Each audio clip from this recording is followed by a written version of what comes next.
Beijar na boca é pecado? Passar a mão na minha namorada? Sexo fora do casamento? Namoro é um conceito bíblico? Eu posso realmente namorar? Ou eu tenho que fazer corte? Você já ouviu falar desse nome? Qual é a idade certa pra começar a namorar? Dos pais? Eu preciso realmente casar? E se eu não casar? E se eu ficar solteiro? Essas perguntas inundaram a minha vida ministerial durante o tempo em que meu pastoreio esteve muito envolvido com o ministério de jovens. Eu nunca fui pastor de jovens, mas por algum tempo a igreja que eu pastoreio não tinha líder de jovens e eu era um pastor auxiliar que me desdobrava entre as atividades de pastor da comunidade inteira e também coordenando o ministério de jovens da igreja. Nossa igreja, por muito tempo, cresceu bastante, recebendo jovens e jovens que namoravam. E muitas dessas perguntas surgiam e respondê-las se tornou muito difícil, porque responder essas questões a partir da palavra de Deus não é muito fácil. Veja, as pessoas têm muitas ideias acerca de namoro, e geralmente essas ideias vêm de tradição, vêm de costumes, vêm de preferência. Poucas vezes a gente encontra a palavra de Deus sendo um instrumento real para discutir namoro. E o motivo disso é porque a Bíblia não fala de namoro. E fazer uma teologia bíblica de assuntos que a Bíblia não fala a respeito é um dos grandes desafios do mundo moderno. Eu gastei alguns anos tentando dar respostas bíblicas, lendo variadas literaturas sobre namoro, para então chegar na minha própria comunidade e tentar dar uma resposta única para a grande questão de como é um modelo bíblico de namoro. Como é que cristãos interpretam essa instituição, como é que a gente olha para a cultura do namoro, como é que a gente olha para as práticas que namorados normalizaram dentro de seus relacionamentos e as grandes questões do pode ou não pode, devo ou não devo, acerca da vida prática de namorados. Todo esse material foi trabalhado com jovens da minha igreja, trabalhado com a igreja inteira, adaptado, melhorado, corrigido, aperfeiçoado e se tornou essa obra Fogo no Parquinho, Namoro à Luz da Palavra de Deus, publicado pela Mundo Cristão, que tem uma das capas mais legais de livro que eu já publiquei, porque você tem fogo no parquinho como uma piada, obviamente, porque esse é um meme comum aqui no Brasil, né? Fogo no parquinho é uma palavra usada pra confusão, pra briga, pra situações complicadas, pra assuntos polêmicos, e falar de namoro é falar de um assunto extremamente polêmico. Qualquer coisa que você diga a respeito disso, você tá tocando em sensibilidades muito grandes. Mas o título também fala que os nossos relacionamentos de namoro muitas vezes é isso. É você pegar um grande playground, um monte de criança que deveria estar brincando, e você acende um fogo que não deveria estar sendo aceso. Fogo no parquinho é claramente uma definição muito clara de como os nossos relacionamentos se corromperam dentro do ambiente de igreja hoje em dia. Essa capa é muito bonita. Acho interessante que este brinquedo seja um brinquedo conhecido como trepa-trepa. Não foi ideia minha, mas vocês acham que eu sou aí um cara que, esses títulos polêmicos que o Iago faz? Mas eu adorei que você tenha um trepa-trepa pegando fogo na capa de um livro sobre namoro. Iago, não, é o nome do brinquedo. Não, é o nome do brinquedo. É o nome do brinquedo, certo? É o nome do brinquedo. Aqui no Ceará ele tem outro nome, que eu não sei qual é, mas nunca vi ninguém na minha vida chamar ele assim. Mas o pessoal de São Paulo me diz que o nome desse brinquedo é Trepa-Trepa lá em São Paulo. Eu não sabia, eu nem sabia. Só fiquei sabendo depois que o livro saiu. Eu achei simplesmente fenomenal essa ideia. Trepa-Trepa pegando fogo, pra falar sobre namoro à luz da palavra de Deus. O que é que mais vocês esperariam de mim, né? É por esse tipo de marmota que vocês pagam a internet, certo?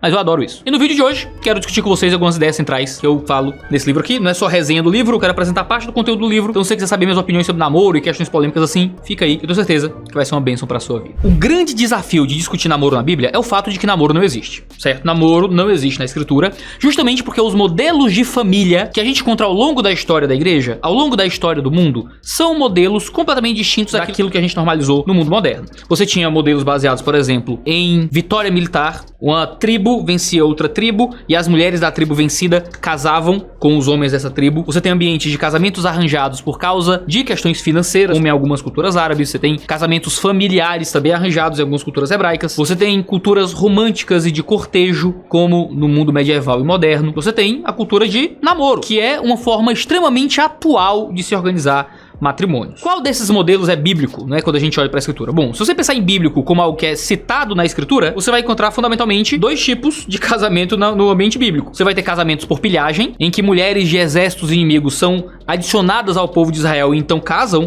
com os homens de Israel. Você vai ter casamentos por arranjo familiar, certo? Dentro da cultura judaica. Agora, esses casamentos são necessariamente prescritos como modelos bíblicos de casamento? De forma nenhuma. São citados na escritura, principalmente na Antiga Aliança, não são modelos normativos de casamento para nenhum de nós. Isso significa que o modo como casamentos se manifestam são culturalmente localizados. Devem, claro, ser guiados por princípios bíblicos, mas compreendidos em termos culturais. Se você olhar para o começo da Idade Moderna, você vai ter, por exemplo, a famosa cultura da corte, do cortejo, em que um rapaz gosta de uma moça, vai ficar galanteando aquela moça, sempre com uma alcoviteira, com uma amiga ali de olho, para impedir qualquer aproximação indevida, e então eles darão o primeiro beijo no altar, pode beijar a noiva e tudo mais. Hoje, a gente tem um modelo completamente diferente. A gente tem uma cultura focada em namoro. E a cultura de namoro envolve uma aproximação já muito física, intimidade, beijos, são uma coisa mais normalizada. Do beijo a gente tem os toques físicos, as carícias e a sexualidade livre como parte da cultura secular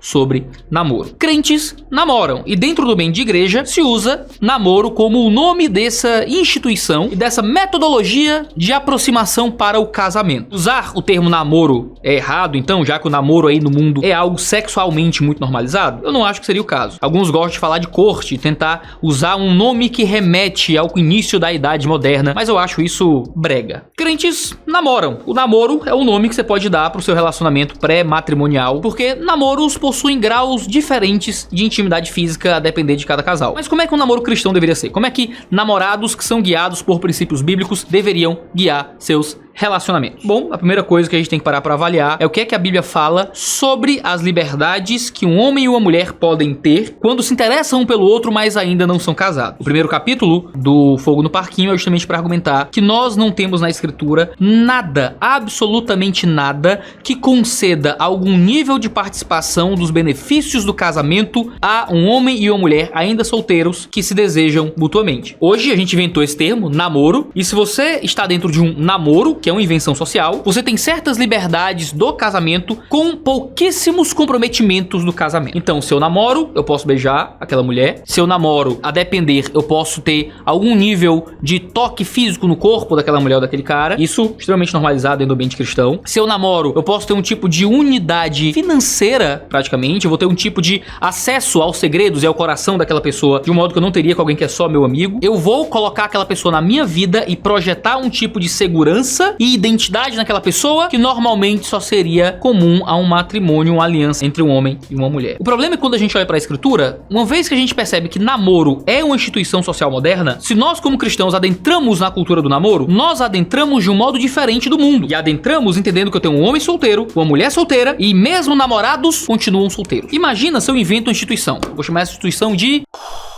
Que nome eu dou pra uma instituição? Me ajuda aí, criatividade. Nome, uma instituição, um instituto novo, eu chamo de brigagem, certo? Brigagem. Eu inventei aqui a brigagem. E a brigagem é um novo instituto social. E eu e meu amigo, nós somos brigágios um do outro. Certo? Brigágios um do outro. E dentro da brigagem, a gente pode se espancar. Dentro da brigagem, a gente pode mentir. Dentro da brigagem, a gente pode fraudar. Dentro da brigagem, se eu encontrar meu amigo, eu posso dar um murro na cara dele, sem absolutamente nenhuma consequência, porque nós somos brigágios. Eu posso feri-lo, eu posso mandá-lo pro hospital. Posso ter ira, ódio, raiva, guardar rancor. Não de qualquer pessoa. Que é isso? Eu não sou um devasso da brigagem. Eu sou fiel à minha brigagem. Então, eu só posso guardar raiva, rancor, ódio, amargura e querer que morra aquela pessoa específica. Porque nós somos brigágios. Isso faz sentido pra você? Absolutamente não faz sentido. Por quê? Porque eu tô inventando um nome, eu tô inventando um instituto que não existe biblicamente pra dar àquele ambiente liberdades que vão contra o que a palavra de Deus diz. Isso é um absurdo. E isso não é novidade. Porque na Escritura a gente encontra isso. Isso era, por exemplo, o que aconteceu com a lei da Corban. Isso é descrito em Marcos 7, onde Jesus critica os fariseus porque eles inventaram essa tal de Corban. E o que era Corban? Se eu pegar os meus bens e disser que esses bens são do Senhor, eu vou poder fazer uso desses bens do jeito que eu quiser, mas eu não preciso dar esses bens para o sustento dos meus pais na velhice. Porque era uma obrigação dos judeus sustentarem seus pais quando eles fossem velhos. Eles não queriam sustentar seus pais na velhice. Logo, para quebrar a palavra de Deus, para ir contra o mandamento bíblico, eles criaram um instituto, o Instituto da Corban, onde eu colocava meus bens dentro dessa instituição. Claro, meus bens são para servir meus pais na velhice, mas esses aqui são Corban, esses aqui não pode, porque são do Senhor. O que é que Jesus diz? Vocês usam tradições humanas para invalidar a palavra de Deus. Sabe o que acontece? O namoro é só uma Corban relacional para muitos de nós. A gente inventou o namoro e usa o namoro como um jeito de quebrar a palavra de Deus. Normalmente você pode sair beijando a boca de mulheres por aí? Você não pode. Mas se estiver dentro do namoro, pode. Normalmente você pode se colocar em situações extremamente íntimas, sozinho, em um tipo de abertura de vida, de abertura do seu corpo, de abertura emocional para alguém do sexo oposto? Não, não pode. É uma intimidade indevida. Mas se eu chamar de namoro, pode. O que a gente fez? A gente inventou um instituto para ir contra a palavra de Deus. E se algo tá dentro do namoro, então pode. A Escritura não dá absolutamente nenhuma base pra gente acreditar nisso, porque a palavra de Deus diz como é que solteiros se tratam, diz também como é que casados se tratam, e não dá pra gente nenhum ambiente no meio do caminho onde eu tenho parte do benefício do casado sem estar realmente casado. É por isso que quando Paulo escreve 1 Timóteo 5:2 e diz pra Timóteo que ele deve tratar as irmãs da igreja com toda a pureza, como se fossem irmãs dele, ele tá dando um padrão muito claro sobre como solteiros se tratam. Como é que eu trato uma irmã da minha igreja? Eu trato com toda pureza. Timóteo estaria tratando as irmãs da sua igreja com toda pureza se ao encontrá-las beijasse a boca delas? Ô irmã, vem cá, né? E mete o French kiss, né? Dá um beijão de língua nas irmãs da igreja depois do culto. Isso é tratar as irmãs da igreja com toda pureza? Claro que não é. Agora, e se Timóteo chamasse de namorada? Opa.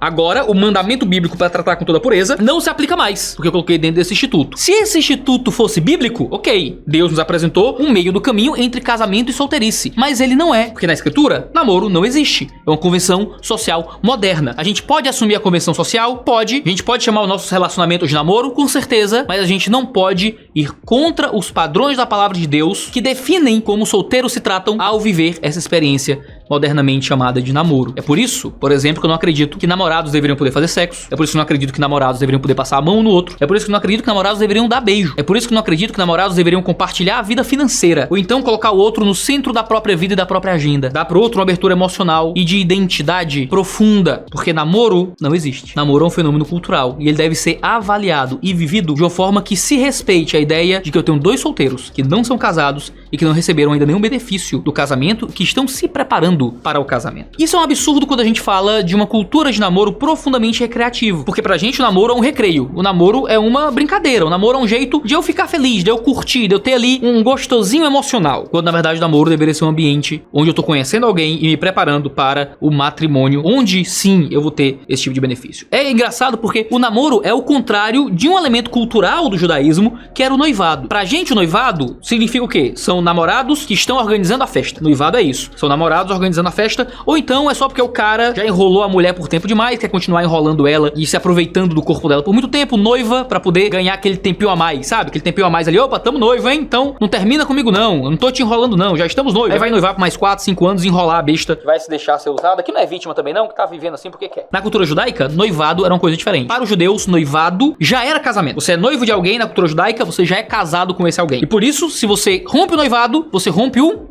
casamento. Veja, na cultura judaica, o noivado, que é uma instituição judaica que a gente não tem hoje em dia, recebia todos os compromissos do casamento sem o benefício do casamento. O namoro é o oposto. Ele quer os benefícios do casamento sem o compromisso do casamento. E isso eu tento explicar com profundidade justamente nesse material. O capítulo 1 se chama Namoro Não Existe, resgatando o padrão de relacionamento cristão, onde eu argumento justamente sobre como a gente deveria observar o relacionamento entre homem e mulher. Aqui eu passei basicamente um resumo do primeiro capítulo com vocês. O capítulo 2 do livro se chama O Caminho da Prostituição, Práticas do Namoro Ímpio que normalizamos nas igrejas, onde eu argumento biblicamente porque é que sexo antes do casamento é pecado, porque é que passar a mão na tua namorada é pecado, porque é que cobiçar sexualmente é pecado, porque é que beijo também é pecado, da minha perspectiva teológica. Acho que eu tento argumentar teologicamente, não só a partir dessa visão geral do que é o namoro, como também a partir da própria palavra de Deus. Eu convido você que é namorado e deve estar me odiando profundamente, conferir o material. Mesmo que você discorde, eu acho que você vai discordar entendendo, certo? O que é que a palavra de Deus tem pra te dizer acerca desse tipo de assunto. O capítulo 3 se chama Deus fez você pra casar, o casamento como único padrão de relacionamento íntimo. O 4 se chama Quando eu posso começar a namorar? 5 argumentos contra o namoro precoce. O 5 se chama Pare de desperdiçar sua solteirice namorando, o que todo jovem precisa saber sobre eunucos e celibatários, que esse é um tema realmente importante. Pastor, já tenho 30, 40 anos e nunca casei, e agora? Pastor, eu acho que não deveria me casar, eu acho que nunca vou casar, e agora? Esse é um capítulo importante pra todos, até gente que tá namorando, porque o que a Bíblia fala sobre solteirice, sobre eunucos e sobre celibatos é uma coisa importante pra todo crente, porque todos nós passamos por solteirice, e a solteirice é um estado intermediário de celibato. E eu tento argumentar isso teologicamente também no livro. E o último capítulo se chama Não misture a família da fé, uma teologia bíblica do casamento com descrente, onde eu tento argumentar por que é que você não deveria namorar alguém que não compartilha da sua fé. Há um apêndice chamado Perguntas e Respostas, onde eu respondo perguntas muito comuns sobre namoro de forma bem franca e bem clara. Eu gostaria muito que você tivesse acesso a esse material. O link certamente vai estar na descrição e no comentário fixado. Tem para e-book, tem livro físico. É um livro gostoso de ler. É um dos textos que, sabe, eu mais gosto. E teve um trabalho editorial muito bem feito da Mundo Cristão, melhorando muito a fluência do meu texto. E é um trabalho gráfico muito bem feito. Um trabalho de capa, de diagramação, assim, impecável. É um livro que eu tenho muita alegria. Vocês já chegaram muito junto. Esse livro precisou ser reimpresso ainda na pré-venda, porque o que eles tinham impresso já não ia dar conta diante dos pedidos que eles tinham recebido. Muito obrigado pelo carinho de vocês, muito obrigado pela confiança de vocês no nosso ministério, e espero que Fogo no Parquinho seja um divisor de águas para sua vida. Eu gostaria muito de ter lido esse livro quando eu era mais jovem, quando eu ainda estava no namoro. Conto muito das minhas experiências no meu namoro aqui também no livro, mas o livro é recheado da palavra de Deus e de experiência pastoral como pastor de uma igreja que possuía muitos jovens namorados. Espero que possa abençoar a sua vida. Quem sabe a gente volta depois para discutir um pouco mais sobre namoro à luz da escritura. Não deixa de se inscrever aqui no nosso canal, a gente tem vídeo quase todo dia, sempre às 10 horas da manhã. Então assina assina as notificações pra você ficar sabendo sempre que houver vídeo novo. Um cheiro no seu cangote e até a próxima.